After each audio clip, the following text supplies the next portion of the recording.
Hello my lovely viewers, welcome again to my channel. Mathematics and I is the presenter Jeff Lino, and today we shall be discussing the topic known as compound angles. Now for you to be effectively able to solve problems on trigonometry as a student or as a mathematics expert, you must understand how compound angles functions. Now we shall be looking at different formulas under the topic compound angles, and then we shall also see how we can apply these formulas in solving problems. And then the first formula we have is the sum of angles for sine.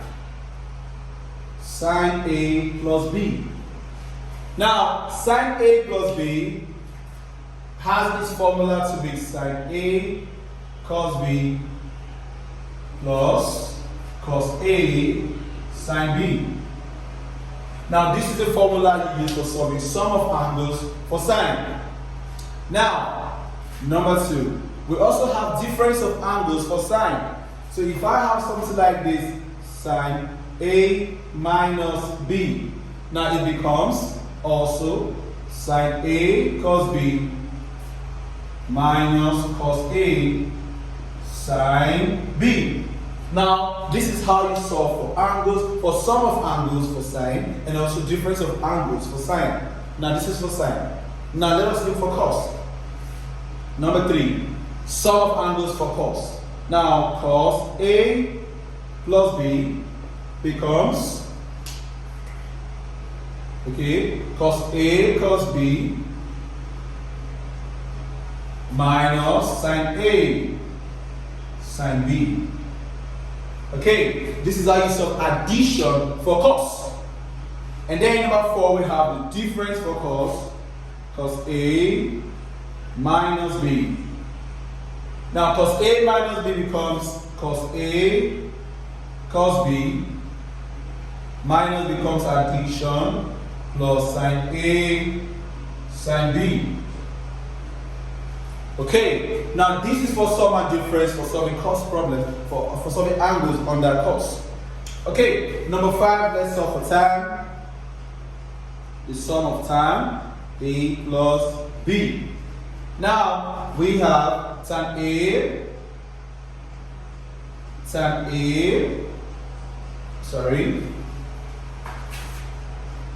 we have tan A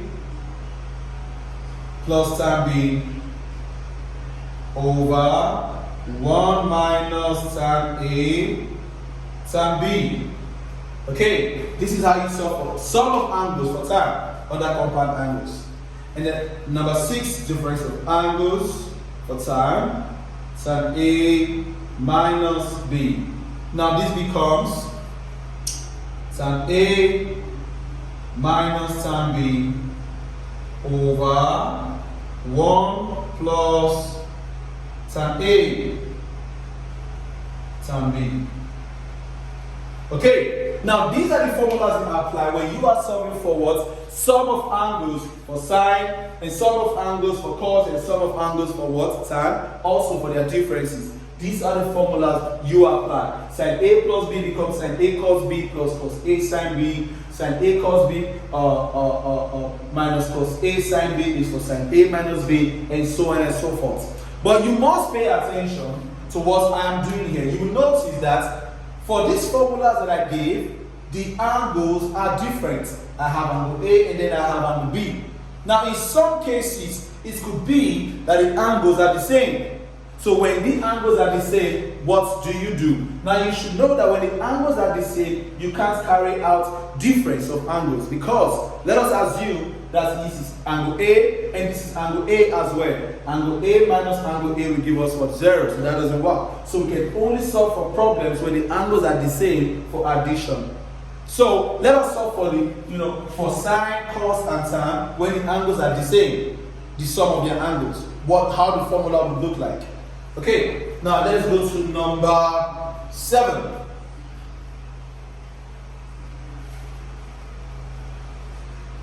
Number 7. Now number 7 says that for sine, now when the angles are the same, sine I have A plus A, okay, because now the angles are the same. Now we should understand that A plus A gives us 2A. So here it becomes equal to also sine 2a. So sine a plus a can also be written as sine 2a. Now following the formula for sum of angles for sine, which we said sine a cos a plus, okay, now we're using same angles now. But when we were using different angles A and B, we said the formula is sine A cos B plus cos A sine B. But now that the angles are the same, it becomes sine A cos A plus cos A sine A. Because why? The angles are the same. Now, if we say sine A cos A plus cos A sine A, it becomes 2 cos A sine A. Okay, so it means when you are solving for problems for sine, when the angles are the same and you are adding, this is the formula you apply: 2 cos A sine A, or rather you can say 2 sine A cos A. They are the same thing. Okay, alright, let's go for cos. Now, cos A plus A, same thing. The angles are the same. So here becomes cos 2a as well, because a plus a gives us 2a.